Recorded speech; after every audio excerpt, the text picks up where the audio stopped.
안녕하세요. 지금부터 한국인간복지실천학회 교재저술에 대해서 간단하게 개요를 말씀드리도록 하겠습니다.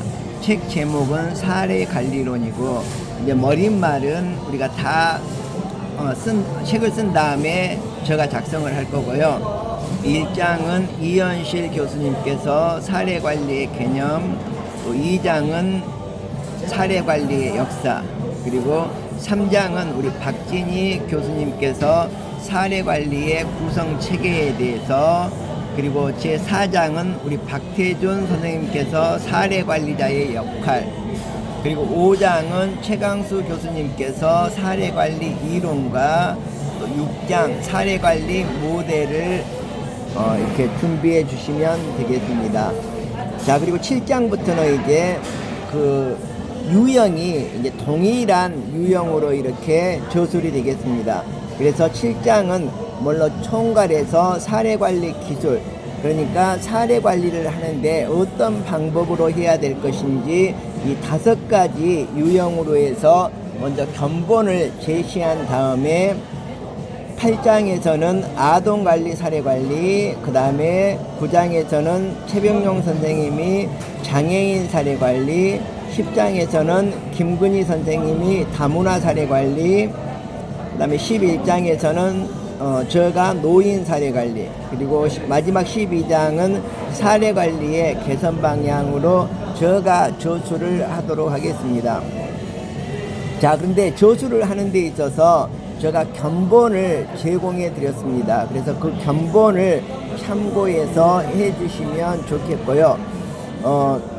이제 책을 쓰는데 가장 중요한 게 뭐냐 그러면 표절을 하지 않는 것입니다. 그래서 표절을 하지 않는 방법으로 이렇게 저술을 해 가는데, 저의 관점은 그렇습니다. 일단은 이 표절을 피하기 위해서 일단은 인용 처리를 해야지만 되는데, 인용 처리는 글 쓴 저자의 글을 인용을 하고 그 저자 표기를 해주면 되는 것인데, 지금 사례관리의 개념에서 간단하게 이 저자 표기가 되어 있습니다.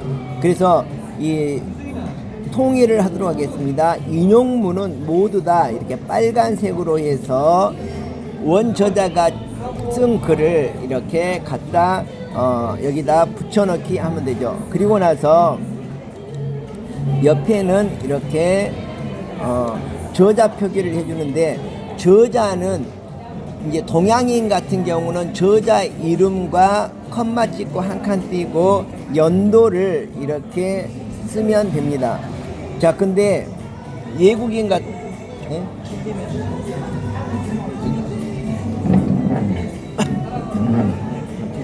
외국인 같은 경우는 여기 이름이 상당히 길기 때문에 우리는 4주로 쓰다 보니까 이름이 길면 별로 바람직스럽지가 않습니다. 그래서 외국인들은 이름과 성이 있는데 이제 이름이 퍼스트 네임이고 여기 성이 라스트 네임인데 라스트 네임만 쓰는 거예요. 보니까 여기 이 책에서도 칼 마르크스라고 이렇게 적어져 있는데, 칼 마르크스라고 적으면 안 되고 마르크스만 적어야 됩니다. 그러니까 도널드 트럼프라면 도널드는 빼고 트럼프만 적고, 도널드는 이제 참고문헌에서 도널드라고 적지 않고 D라는 약자로 적고 거기다 점을 찍어주면 그게 도널드라는 약자가 되는 거거든요. 그래서 도널드 트럼프는 참고문헌에서도 트럼프 컴마 한 칸 띄고 D점 이렇게 해서 도널드 트럼프를 적는 거거든요. 자, 그리고 제가 이 다음에서 했지만, 자, 여기에 이제 제가 완성된 글인데, 자, 여기에서 1848년 마르크스가 쓴 글인데, 이것만 이렇게 블록 설정을 해서 여기에서 오른쪽 마우스를 클릭하면 여기에 새 메모가 있습니다. 새 메모를 클릭을 딱 하면 옆에처럼 이렇게 메모장이 뜨는데, 이 메모장에다가 칼 마르크스에 대한 참고 문헌을 적는데, 모두 다 뒤쪽에 참고 문헌은 적지 마세요. 오로지 본문에다가 이 저자를 표기해 주시면 됩니다. 본문에다 저자를 표기하는데 어떻게 하느냐 그러면 2년 제 발입니다. 제가 하도 학생들이 말을 안 들어서 정말 욕을 만든 건 아닌데 첫 글자를 따서 2년 제 발이라고 했는데 이름은 뭐냐 그러면 이는 뭐냐 그러면 그 저자의 이름을 말합니다. 그리고 연은 뭐냐 그러면 연도를 말하고 제는 뭐냐 그러면 그 책의 그 논문의 제목을 말합니다. 그리고 발은 뭐냐 그러면 발행처를 말합니다. 그래서 항상 이렇게 그 저자 옆에 발행 연도가 있는데 이 발행 연도를 블록 설정을 하고 우측을 클릭해서 여기 보면 새 메모가 있는데 새 메모를 클릭하면 오른쪽에 메모장이 뜨는데 이 창에다가 2년 제 발을 꼭 넣어야 됩니다. 그래서 이게 마르크스 같은 경우는 여기서 여기까지가 이름이죠. 그리고 여기에 연도고 그 제목이고 그 다음에 여기가 발행처가 되겠습니다. 그래서 꼭 이 네 가지 요소가 꼭 들어가야지만 됩니다. 자, 이렇게 모든 것은 이렇게 해주시고 우리가 이제 아까도 얘기를 했지만 가장 중요한 게 뭐냐 그러면 표절을 하지 않는 것인데 표절을 않고 쓰는 방법에 대해서 제가 말씀을 드리겠습니다. 자, 우리는 이제 제목을 정하는데 이제 여기 보면 이제 장 제목이 뭐냐 그러면 여기 사례관리의 이해입니다. 사례관리의 이해인데 이 사례관리의 이해에는 개요를 한 10줄에서 15줄 정도 적어주는 걸로 이렇게 하겠습니다. 그리고 이제 첫 번째 대제목입니다. 자, 대제목과 우리는 글을 쓰는데 대제목과 중제목, 소제목만 제목으로 쓰고 그 이하는 우리는 제목으로 쓰지 않겠습니다. 그래서 제목을 아예 달지 마세요. 그래서 여러분 제공된 거기에 보면 이렇게 대제목과 중제목, 소제목이 다 여기에 그 견본으로 나와 있거든요. 그래서 그 견본대로 쓰시면 됩니다. 그래서 이 대제목은 크기가 16포인트로 해서 이렇게 진하게 해서 굵은 글씨로 진하게 이렇게 표시가 되고 나머지는 모두 11포인트로 해서 줄간격은 오른쪽에 위에 보면 200포인트로 이렇게 진행을 하게 됩니다. 자, 그런데 그 인용을 하는데 그 기준은 뭐냐 그러면 한 페이지에 똑같은 사람 이름을 2번 이렇게 한 페이지에 한 사람을 2번 인용하면 절대 안 됩니다. 똑같은 이름이 2번 나오면 안 된다는 거죠.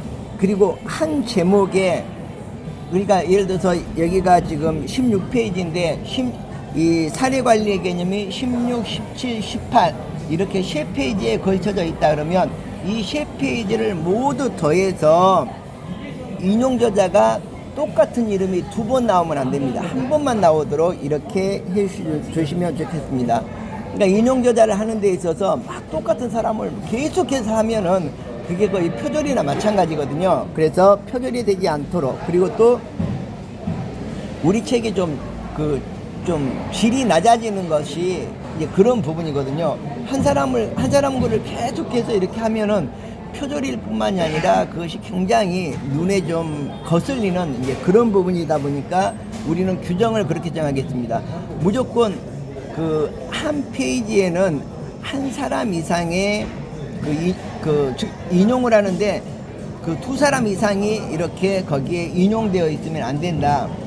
그리고 제목 하나에 타이틀 하나에 중소 제목 다 포함입니다. 그래서 대제목은 전체가 아니라 그냥 중제목은 중제목, 대제목은 대제목, 그 다음에 그 글이 있다면 소제목은 소제목, 그 한 제목에 그 밑에는 그 제목이 끝날 때까지 한 사람의 인용만 해야 된다. 똑같은 사람을 2번 인용하면 안 된다. 무슨 말인지 다 이해가 가죠. 자, 그런데 이제 지금부터 이제 실제로 글을 쓰는 방법을 알려드리도록 하겠습니다. 제가 쓰는 방법은 제목 하나에 너무 빈약하면 안 된다. 너무 빈약하면 그 제목을 만들 필요가 없다고 생각하거든요. 그래서 빈약하지 않게 보이려면 한 페이지 이상은 꼭 적어야 된다. 그래서 한 페이지 이상을 적는 방법을 제가 알려드리도록 하겠습니다. 근데 표절이 안 되도록 적으려다 보면 우리 실력으로는 상당히 힘들거든요. 그래서 이제 사례 관리의 개념에 있어서 아닌데 이제 사회 문제에 대한 이런 내용을 내가 이제 우리가 이제 이것을 찾을 때는 어떻게 찾느냐 그러면 저 같은 경우는 맨 처음에 책을 쓸 때 사례 관리론 가장 대표적인 책 5권을 구매를 했습니다. 5권을 구매를 해보고 하고 내가 써야 될 그 챕터의 내용들을 쭉 검토한 다음에 거기에서 인용문만을 골라서 그러니까 그 기존의 저자들이 다른 사람을 인용했던 그 인용문만을 골라서 내가 어느 걸 인용해서 책을 구성할 것인가 이렇게 먼저 결정을 합니다. 그래서 어떻게 하냐 그러면 이 사례관리의 개념 하나의 제목이 있다 그러면 하나의 제목에 2개의 그 인용문을 선택을 합니다. 이 2개의 인용문만 선택을 하면 저는 글을 다 썼다고 보면 되거든요. 그래서 저는 이제 여기에서 이제 실제로 그냥 이 내용은 맞지 않는데 그냥 예를 들어서 설명하는 걸로 이렇게 이해해 주시면 좋겠습니다. 자, 사회 문제라는 이 부분에 있어서 어떻게 등장을 했는지 이런 부분에 대해서 제가 이제 좀 쓰고 싶어서 자, 그래서 우리 책에서 이것을 내가 인용하기로 했습니다. 그래서 자, 여기에 보면 이것을 인용하기로 했으면 이걸 여기에 있는 사회 문제라든지 좀 중요한 그런 단어들이 있잖아요. 그래서 사회 문제, 뭐 계급 갈등, 또 뭐 종교적 탄압, 뭐 이렇게 생존, 뭐 이런 부분을 통해서 이런 부분을 모아서 이제 검색창에다 넣고 이렇게 하다 보면 여러 가지 글이 나오는데 이제 거기에서 저는 이것을 캡처를 해왔습니다. 이 2번째 초록색 부분을 캡처를 해왔어요. 이 캡처를 해와서 왜 캡처를 해왔냐 그러면 이거는 100% 표절이죠. 왜냐면 인터넷 떠돌고 있는 내용이기 때문에.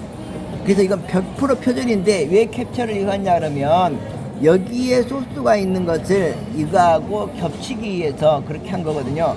그래서 어떻게 보면 우리가 짜집기라 그러죠. 그래서 이 빨강하고 초록을 짜집기 위해서 아래를 만들었습니다. 그래서 내가 사용하고자 하는 것은 바로 이 파랑색 글이거든요. 이 파랑색 글을 완료를 하고 초록은 가감하게 버려버립니다. 자, 그 말이 뭐냐 그러면 자, 마르크스가 사회 문제에 대해서 이렇게 글을 적었는데 그렇죠? 이것을 설명하면 이것이다 이 말이거든요. 그래서 첫 번째 문장은 마르크스를 인용한 것이고 두 번째 문장은 마르크스의 글을 설명한 글이 되는 거예요. 원칙적으로. 자, 그리고 하나의 작업이 또 있는데 이 작업을 다시 한번 거칩니다. 근데 이때는 뭐냐 그러면 지금 그 마르크스의 글을 설명한 내가 작성한 이제 내 글이 되는 거죠. 그렇죠? 이것을 갖다가 여기다 이렇게 붙여놓고 다시 한번 더 사회 문제와 또 뭐 생존, 또 계급 갈등, 또 근로자, 뭐 이렇게 그 역사적 뭐 하여튼 역사적이나 뭐 이런 역사라든지 이 정도의 단어를 선택을 해서 다시금 뭐 구글이나 네이버에서 이렇게 검색을 해서 이것을 찾아왔습니다. 예, 이 초록색을 찾아왔어요. 초록색을 찾아와서 다시금 이 파랑색하고 초록색하고 이렇게 짜집기를 했어요. 짜집기를 해서 아래 이 문구를 만들어냈습니다. 그러니까 뭐냐 그러면 지금 맨 처음에 이 인용한 빨간색 문구 있잖아요. 이 문구하고 이거는 밀접하게 관련이 되어 있거든요. 그리고 다시 이 파란색 이거하고 검정색하고 밀접하게 관련이 되어 있습니다. 근데 뭐냐 그러면 이 마지막 거하고 빨간 거하고는 상당히 거리가 멀죠. 그래서 제가 다시 한번 설명을 드릴게요. 맨 처음에 인용했던 이 빨간색 글 이거는 원 저자의 것이죠. 그리고 파란색 글은 뭐냐 그러면 이 원저자의 글을 내가 설명하는 거예요. 이 원저자가 이렇게 연구해서 결과가 나왔는데 이것은 이것이다 이렇게 설명하는 거라고 보면 되거든요. 그리고 마지막 검정거 있죠. 이 검정거는 뭐냐 그러면 이게 순수하게 나의 의견이 되는 거예요. 그렇죠. 마르크스가 사회 문제에 대해서 이렇게 주장을 했는데 이 마르크스의 글은 설명하면 이것이다.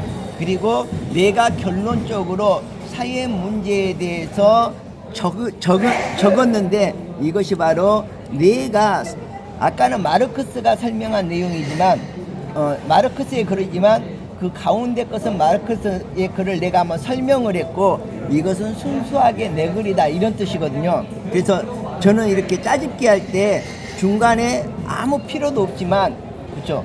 아무 필요도 없지만 이 글의 소스를 하기 위해서 인터넷에서 아무거나 이거하고 엇비슷한 것을 찾아다가 여기다 붙여 넣어놓고 이것은 가감히 버립니다. 그래서 이거하고 이 초록색을 가감히 버리고 나면 어떻게 됩니까? 이 형태가 되죠. 그래서 이 형태로 여러분들은 글을 적으면 됩니다. 그래서 자, 맨 첫째 문장은 마르크스의 글을 이렇게 인용을 해온 것입니다. 그 인용을 해오고 나면 그 옆에 뭐예요? 바로 인용 저자의 인연 제발이 여기가 옆에가 있는 것이죠. 그리고 저 뒤에 참고 문헌에는 아예 안 하셔도 돼요. 그 부분은 제가 알아서 해드릴 테니까 왜 그러냐면 이게 막 헷갈리고 그러거든요. 그래서 여기에는 무조건 이렇게 참고 문헌을 할 경우에 인용을 할 경우에는 무조건 인용 저자를 옆에다 표기하지 뒤쪽에는 표기하지 말고 내비려 두면 제가 다 알아서 해줍니다. 자, 그래서 아까 파란색으로 짜집기해서 작성한 거 있잖아요. 이걸 뭐냐 그러면 이 마르크스가 주장했던 이 마르크스의 글을 설명하는 것입니다.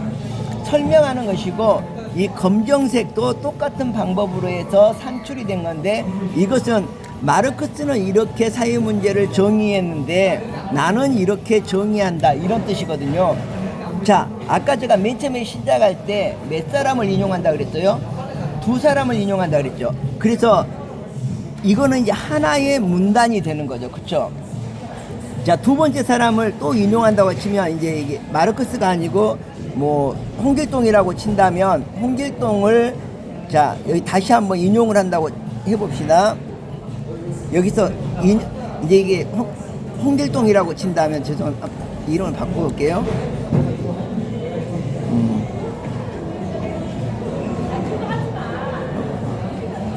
자, 홍길동이 쓴 글이다. 그럼 이것도 아까 했던 것처럼 똑같이 초록색을 갖다 밑에 놓고 두 개를 짜집기 해서 파란색을 만들고 또 파란색을 갖다가 놓고 초록색을 갖다가 내가 인터넷 비슷한 거 파란색하고 비슷한 거 갖다 놓고 짜집기 해가지고 또 하나의 글을 만들어내거든요. 그럼 검정색이 되죠. 그렇게 해서 이렇게 해서 또 하나를 만들어내면 딱 해서 이게 한 페이지가 넘어가잖아요. 이렇게 한 페이지가 넘어가면 결국은 한 페이지, 이거 지금 딱 한 페이지 분량인데 뭐예요?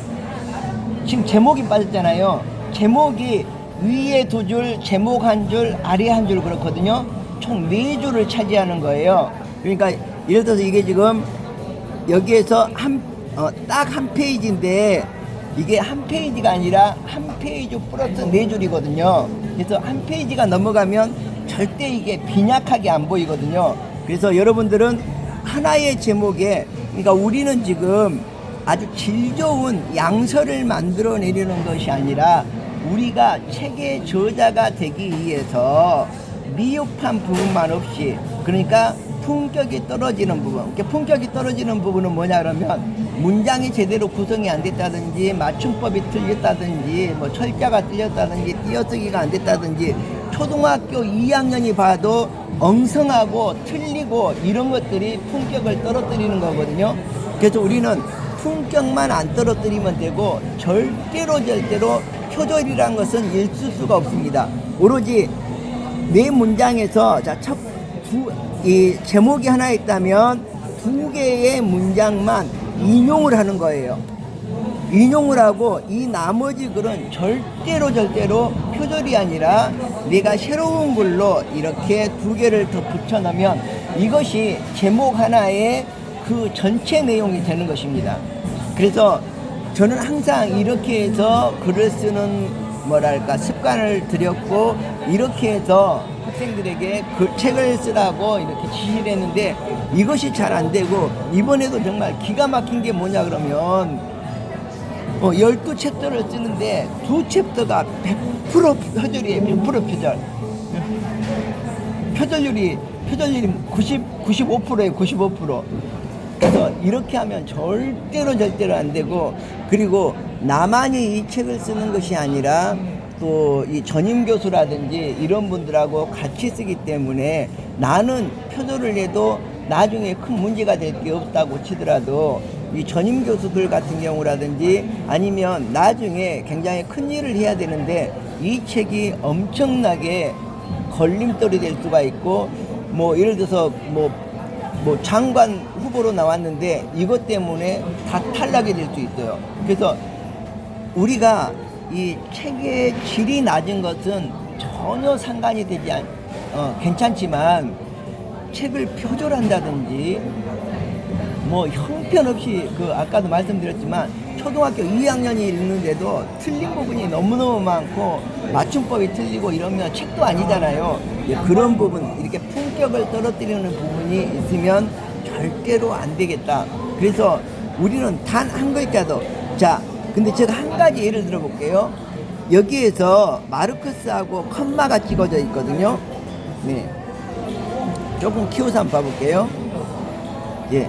여기 마르크스하고 컴마가 찍어졌는데 우리 학생들이 여기다 잘못해서 컴마가 아닌 점을 찍었어요. 점을 찍고 이것을 카피킬러에 돌렸더니 이게 전체가 다 표절로 나옵니다. 근데 원칙적으로는 이렇게 해도 표절은 아니지만 컴퓨터는 기계상으로 이렇게 분석을 하기 때문에 이거 다 표절로 나오는 거거든요. 그래서 우리는 이런 오류를 범해서는 안 됩니다. 절대로. 점 찍을 때 점 찍고, 컴마 찍을 때 컴마 찍고, 띄었을 때 띄어 쓰고, 붙였을 때 붙여 쓰고, 맞춤법에 다 맞춰서 이렇게 진행을 해야 됩니다. 그래서 이 맞춤법은 쉽게 우리가 확인해 볼 수 있거든요. 그래서 다음에 가서 이렇게 본다면 여기에서 맞춤법이라고 치면 맞춤법 보통 맞자만 쳐도 그죠, 이게 다 맞춤법 검사기가 나오거든요. 맞춤법 검사기라고 치면 여기에서 맞았는지 틀렸는지 다 검사를 해줍니다. 그래서 이게 얼마나 잘 되어 있는지 내가 검사를 한번 해보도록 하겠습니다. 여기까지 딱 복사를 해서 방금 그 맞춤법 했잖아요. 여기에다가 딱 붙여놓고, 그리고 여기서 검사기를 딱 누르면 어느 게 틀렸는지 다 나오죠. 근데 여기서는 지금 과정 속에서인데 과정하고 띄어쓰기를 해야 된다고 이게 틀렸습니다 하고 이렇게 표시가 되거든요. 그러면 여기서는 크게 문제가 없다고 치더라도 컴퓨터가 이렇게 확인해 준 대로 과정 속에서를, 그쵸, 어디죠? 예, 과정하고 한 칸 띄고 속에서 이렇게 해서 고쳐주면 되는 겁니다. 자, 그런데 이제 이 부분에 있어서 이제 여기가 점인데도 이 컴퓨터는 이게 틀렸다고 할 수가 없죠. 왜냐하면 여기다 점을 찍을 수도 있고 컴마를 찍을 수도 있고 그런 부분이기 때문에 그렇거든요. 그래서 절대 우리는 아무것도 틀려서는 안 된다. 그래서 이렇게 그 맞춤법 검사까지 다 끝낸 다음에 이제 다음 제목으로 넘어가서 또 두 문단을 이렇게 설정을 하면 되거든요. 그래서 우리가 하나의 제목은 보통 한 문장, 그러니까 글이 시작해서 끝날 때까지를 문장이라고 그러죠. 그래서 그 문장은 이렇게 점으로 구분을 하게 되죠. 그래서 한 문장은 뭐예요? 일단은 인용한 문장. 두 번째 문장은 이 인용한 문장을 마르크스가 쓴 이 인용한 문장을 설명한 문장. 그리고 세 번째 문장은 내가 이제 여기에서 이제 사회 문제라면 내가 사회 문제에 대해서 정리한 내용 이렇게 여러분들은 이해를 해주시면 좋겠습니다. 그래서 여기서부터 그쵸 이제 하나의 문단은 구분하는 게 줄이 바뀌는 거거든요. 쭉 가다 보면 여기에서 줄이 바뀌었죠. 예, 줄이 바뀌었으면 줄이 바뀌고는 예, 한 글자를 띄우고 적는 걸로 띄어서 적는 걸로 그렇게 하겠습니다. 여기 한 글자를 띄우고 이렇게 적었잖아요. 그래서 모든 걸 한 글자를 띄어서 이렇게 적도록 하고 그리고 이제 두 번째 문단을 이렇게 그러니까 하나의 제목이면 여기 제목이 하나 있으면 두 개의 문단으로 하나의 제목을 구성하는 걸로 해서 우리는 그 내용이 좋지 않아도 되는데 이렇게 우리들이 쓰는데 품격만 떨어지지 않도록 이렇게 작성을 해서 11월 15일 밤까지 제출을 하도록 하겠습니다. 왜 제가 일주일밖에 시간을 안 주고 이렇게 모르냐 그러면 한 달 기간을 주면 2달 후에도 절대로 나오지 않습니다. 그렇지만 일주일 이제 막바지에 다다랐다고 우리가 적으면 충분히 일주일 만에 완성을 할 수 있기 때문에 그렇습니다. 그리고 또 추가적인 이런 알림사항이라든지 글쓰기에 필요한 사항은 제가 다시 동영상을 찍어서 공지토록 하겠습니다. 이상 마치도록 하겠습니다. 감사합니다.